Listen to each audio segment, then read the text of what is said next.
감사합니다. 오늘은 가나안인가 하나님의 영광인가 라는 제목으로 말씀을 나눠보도록 하겠습니다. 본문은 출애굽기 33장 18절 19절입니다. 제가 봉독하겠습니다. 모세가 가로되 원컨대 주의 영광을 내게 보이소서. 여호와께서 가르사되 나의 모든 선한 형상을 내 앞으로 지나가게 하고 여호와의 이름을 내 앞에서 반포하리라. 나는 은혜 줄 자에게 은혜를 주고 긍휼히 여길 자에게 긍휼을 베푸느니라. 아멘. 2023년 10월 7일 팔레스타인의 하마스라는 무당단체가 이스라엘에 테러 전쟁을 일으켰습니다. 이스라엘 주민 1200명이 사망하고 240명이 인질로 잡혔습니다. 이스라엘 내에서 이러한 테러 사건이 발생한 적도 없고 이러한 희생자가 발생한 적도 없었습니다. 이스라엘은 큰 충격에 빠졌습니다. 그리고 지금까지 테러와의 전쟁을 하고 있습니다. 이스라엘은 1948년 5월 14일 기적적으로 독립했습니다. 나라 빼앗긴 지 2500년 만에 다시 나라를 회복한 것입니다. 이러한 예가 역사상 없습니다. 이것은 하나님의 약속의 성취입니다. 이스라엘 독립 후 4번의 아랍 국가들과의 전쟁에서 승리했습니다. 경제 성장으로 1인당 국민 소득은 5만 5천 불, 한국은 현재 3만 6천 불입니다. 세계 16위 수준입니다. 이렇게 이스라엘은 기적적으로 독립하고 성장하고 성공하고 번영했지만 하마스의 테러로 말미암아 큰 충격에 빠졌습니다. 제가 어느 랍비가 이 하마스의 테러를 해석한 것을 들었습니다. 이 랍비는 자기는 크리스찬은 아니고 예수를 따르는 랍비라 하였습니다. 이 랍비도 예수를 믿는 그런 믿음의 형제입니다. 그가 말하기를 팔레스타인과 이스라엘 철조망에 5,000개가 넘는 센서가 있어서 그 철조망에 이렇게 침입하고 가까이 오는 적들을 다 분별할 수 있었다고 합니다. 또 이스라엘 정부 기관에서 2번씩이나 그 테러 예측 보고서를 제출했다고 합니다. 이스라엘과 미국의 탁월한 정보력에도 불구하고 이스라엘의 침공을 당한 것은 이해할 수 없다. 왜 이런 일이 발생했는가? 그는 그래서 하나님의 징계라고 이렇게 해석하고 있습니다. 이스라엘의 50% 정도가 세속적인 유대인입니다. 하나님을 의지하지 않고 자기 자신을 위해 사는 그런 이스라엘 백성들입니다. 경제력, 정보력, 군사력, 미국의 도움을 의지하는 이스라엘에 대한 하나님의 징계라고 그는 해석했습니다. 그리고 이스라엘이 회개하고 돌이키지 않으면 하나님께서 더 벗겨내실 것이다. 더 큰 재앙이 올 수도 있다. 이렇게 그는 말하고 있습니다. 이스라엘은 기적적으로 독립하고 정치 경제적으로 성공했지만은 하나님의 임재는 떠나가고 하나님의 영광은 점점 사라져가고 있는 것입니다. 오늘 읽은 본문도 3000년 전에 이스라엘에 겪었던 똑같은 이야기입니다. 하나님의 임재와 영광 없이 가나안을 차지할 것인가 아니면은 하나님의 임재와 영광을 추구할 것인가 그 기로에 서 있었던 것입니다. 이스라엘의 탁월한 지도자 모세에 의해서 이스라엘은 하나님의 임재도 하나님의 영광도 가나안도 차지하게 되었습니다. 하나님 영광 없이 가나안에 들어가려는 성공지상주의, 행복지상주의의 세상 풍조에서 우리 자신을 돌아보는 기회가 되기를 바랍니다. 본문의 배경입니다. 이스라엘은 모세를 통한 하나님의 인도로 1월 15일 6월절에 이집트를 탈출합니다. 출애굽기 19장 1절에 의하면 이스라엘 자손이 애굽 땅에서 나올 때부터 제3월 그때 그들이 시내 강에 이릅니다. 한 한 달 반 만에 그들이 이제 애굽을 탈출해서 그 시내산에 있는 시내강에 도착합니다. 그리고 민수기 10장 11절을 보면은 제2년 2월 20일에 구름이 진검하게서 떠오르매 시내강에서 이스라엘은 출발합니다. 그러니까 이스라엘은 약 1년 동안 1년이 안 되는 그 기간 동안 시내강에 머무르면서 하나님의 영광을 보고 하나님으로부터 모세를 통해 율법을 받고 성막을 짓게 됩니다. 하나님의 택한 백성을 어떻게 살아가야 하는지 성경 공부를 한 것입니다. 그리고 그 모든 것이 끝난 다음에 이제 출발하게 되는 것입니다. 하나님이 모세에게 출애굽기 19장 6절부터 7절의 말씀으로 이스라엘에게 고하라 하십니다.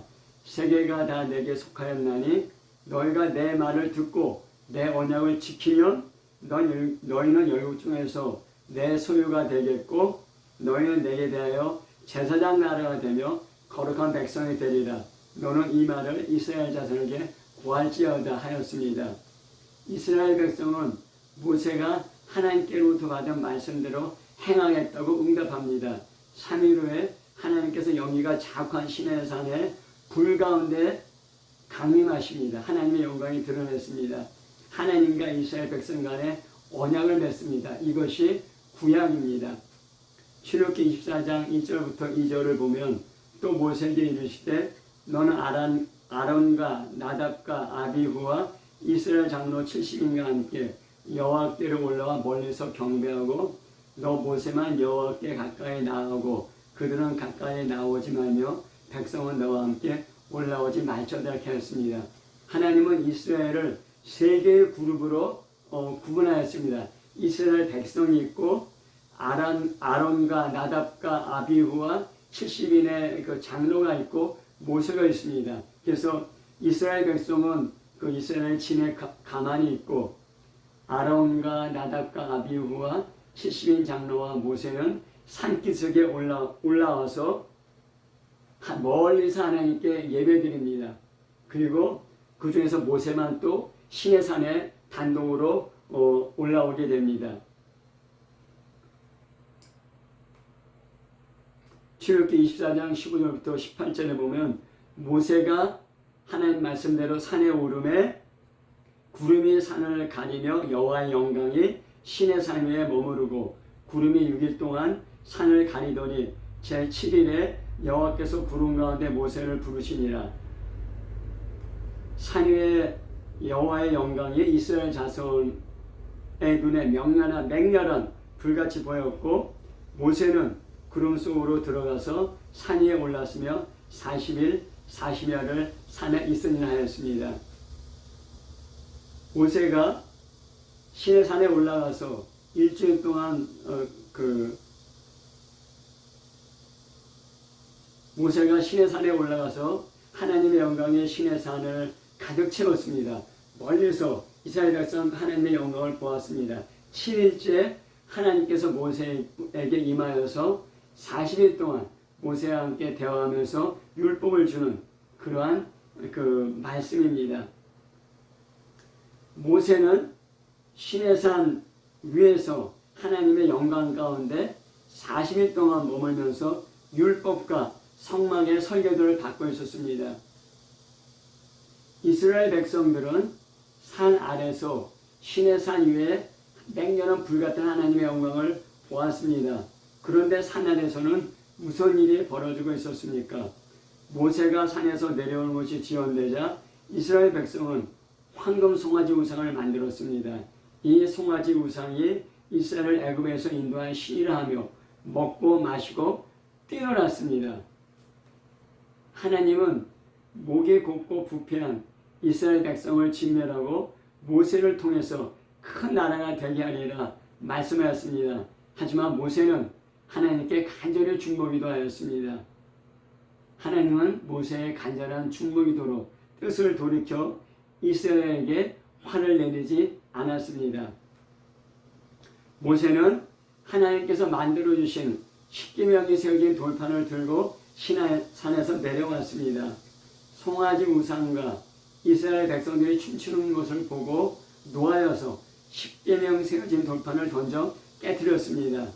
이 신의 산 위에서는 하나님께서 노하여서 이스라엘을 진멸하신다고 하였지만은 그 모세의 중보기도로 하나님의 노를 내리지 않았습니다. 근데 막상 그 모세가 신의 산에서 내려와서 그 황금 송아지 우상과 백성들이 거기서 먹고 마시며 뛰는 것을 보면서 분노하게 되었습니다. 그러면서 십계명적인 돌판을 던져서 깨뜨렸습니다.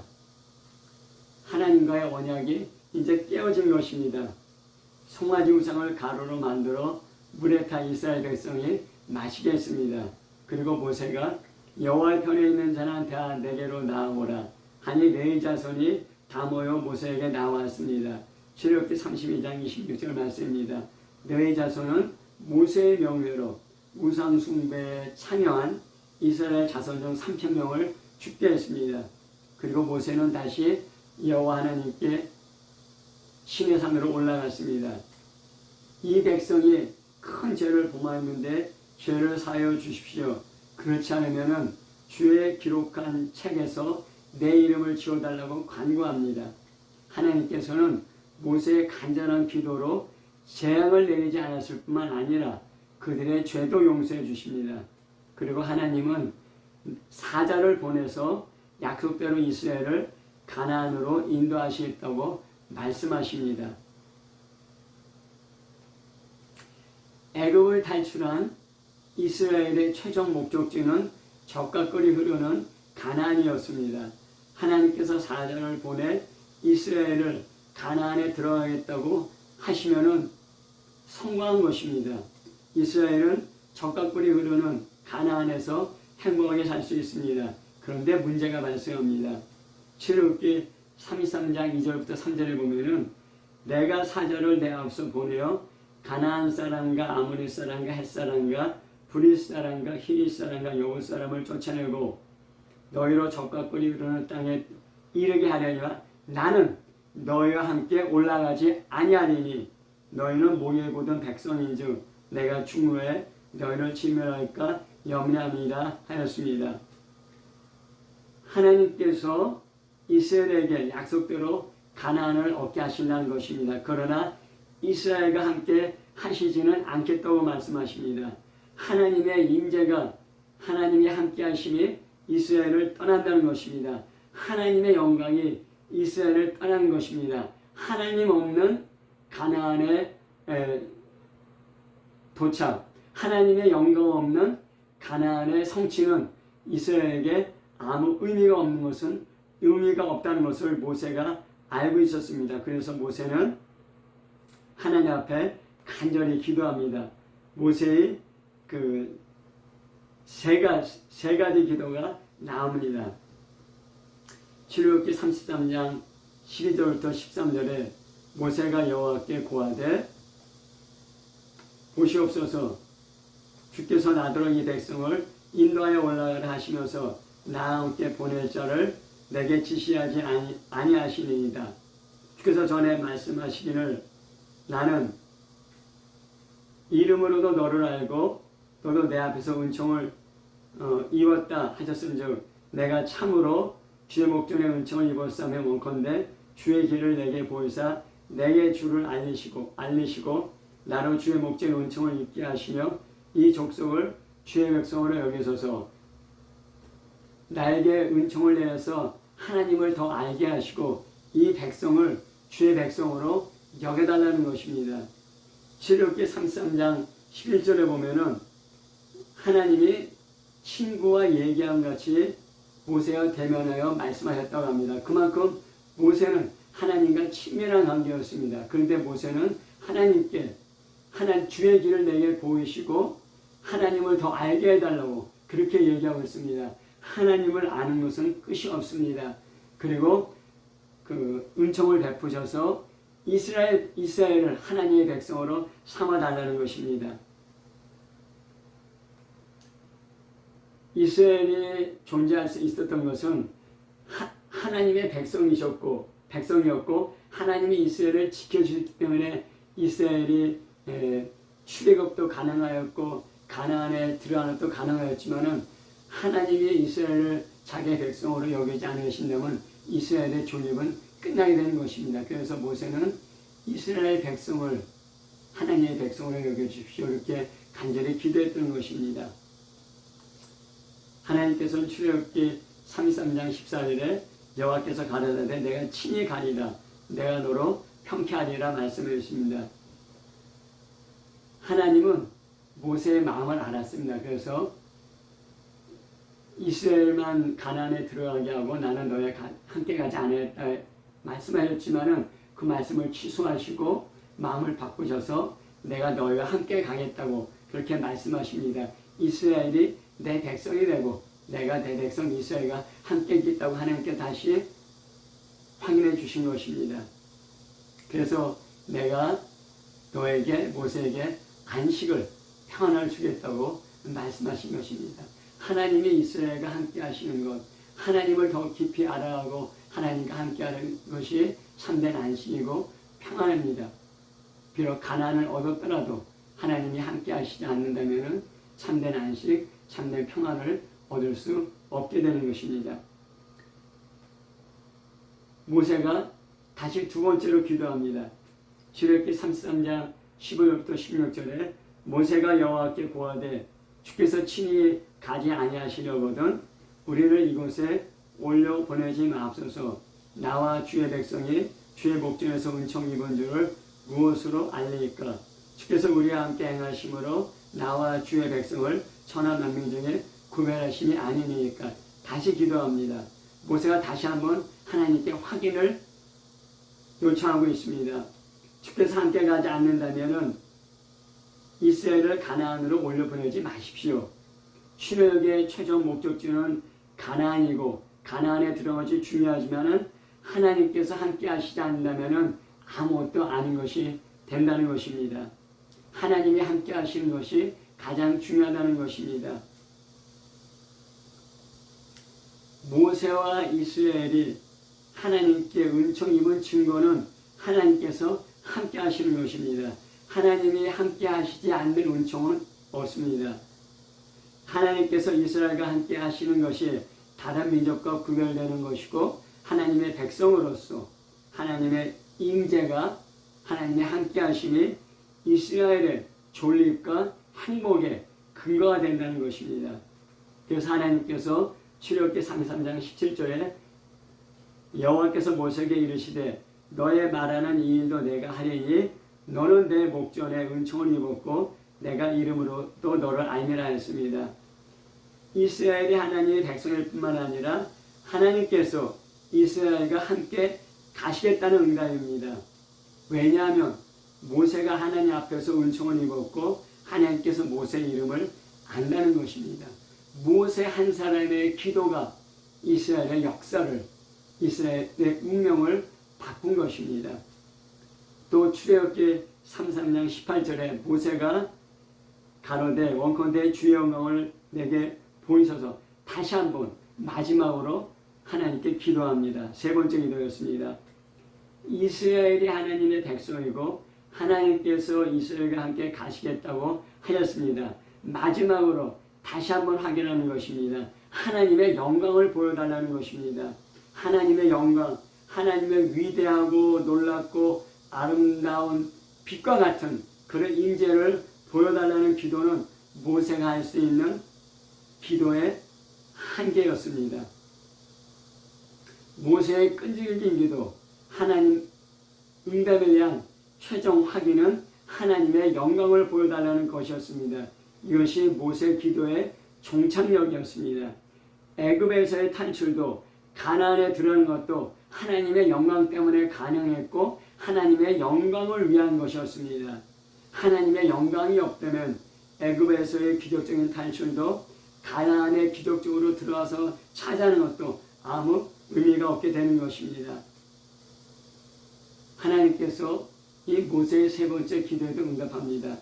출애굽기 33장 19절에 여호와께서 가라사대 내가 나의 모든 선한 형상을 내 앞으로 지나가게 하고 여호와 이름을 내 앞에 반파하리라. 나는 은혜 줄 자에게 은혜를 주고 긍휼히 여길 자에게 긍휼을 베푸느니라 하였습니다. 하나님께서 모세의 세 번째 기도, 마지막 기도에 응답하신 것입니다. 하나님의 모든 선하심을 모세 앞으로 지나가게 하고 여호와 이름을 선포하신다는 것입니다. 하나님의 함께하심에 하나님의 영광이 있고 하나님의 선하심에 하나님의 영광이 있고 하나님의 이름을 선포하는 것, 하나님의 이름 안에 있는 하나님의 존재와 성품 자체에 하나님의 영광이 있는 것입니다. 그러나 모세도 하나님의 영광을 정면으로 충분히 보지 못합니다. 죄성을 가진 인간이 하나님의 영광을 정면으로 보면 살 수 없기 때문입니다. 그래서 하나님께서는 내 영광이 지날 때 내가 너를 반석 틈에 두고 내가 지나도록 내 손으로 너를 덮었다가 손을 거두리니 내가 내 등을 볼 것이요 얼굴은 보지 못하리라 하였습니다. 출애굽기 33장 22절부터 13절입니다. 하나님은 모세를 이 바위 틈에 두시고 손으로 그 얼굴을 가려서 하나님의 영광이 지나갈 때 그 영광을 정면으로 직접적으로 보지 못하게 합니다. 그러면서 하나님의 등을 보게 하시겠다고 하나님의 영광의 한 부분, 하나님의 영광의 한 조각을 보게 하십니다. 그러면서 하나님은 모세 주의 영광을 보여달라는 모세의 기도에 응답하며 이스라엘을 하나님의 백성으로 삼고 이스라엘과 함께 가나안으로 올라가겠다고 모세에게 응답하신 것입니다. 결국 하나님은 이스라엘과 함께 광야 40년을 거치면서 가나안에 들어가게 됩니다. 근데 가나안에 들어가기 직전에 모세가 이스라엘 백성들에게 유언을 하게 됩니다. 그 유언이 신명기 31장 29절입니다. 내가 알거니와 내가 죽은 후에 너희가 스스로 부패하여 내가 너에게 명한 길을 떠나서 여호와의 목전에 악을 행하여 너의 손을 하는 일로 그를 경욕케 하므로 너희가 말세에 재앙을 당하리라. 부정적인 그런 유언으로 이스라엘 백성에게 선포합니다. 이스라엘은 비록 하나님의 도움으로 기적적으로 가나안을 차지하게 되지만 그러나 가나안의 풍요한 문화에 동화되어 우상 숭배하며 악을 행하게 됩니다. 하나님의 임재보다는 사람의 행복을, 하나님의 영광보다는 사람의 영광을 추구하게 됩니다. 결국 모세의 유언대로 이스라엘은 아수르와 바벨론에 멸망당하게 됩니다. 이스라엘의 목적은 가나안이었습니다. 그러나 그 이스라엘 민족의 목적인 가나안을 차지했지만은 하나님의 영광은 그들의 악으로 말미암아 점점 떠나가게 됩니다. 사람마다 가나안과 같은 인생의 목적이 있습니다. 사업가는 사업의 성공을, 직장인은 직장에서의 성공을, 학자는 학문에서의 성공을, 정치가는 권력을, 목회자는 목회 성공을 추구합니다. 열심히 애쓰고 노력하면 성취할 수 있습니다. 그러나 하나님의 영광이 함께하지 않는다면 그 마지막은 파멸로 끝나기 쉽습니다. 성공은 사람을 교만하게 하고 하나님을 의지하기보다는 자신을 의지하게 합니다. 하나님의 영광보다는 자신의 영광을 드러내려고 합니다. 하나님 없는 성공은 허무하게 끝납니다. 이스라엘의 그 역사가 우리에게 이것을 잘 얘기하고 있습니다. 전도서 12장 13절은 솔로몬 왕의 인생 결론입니다.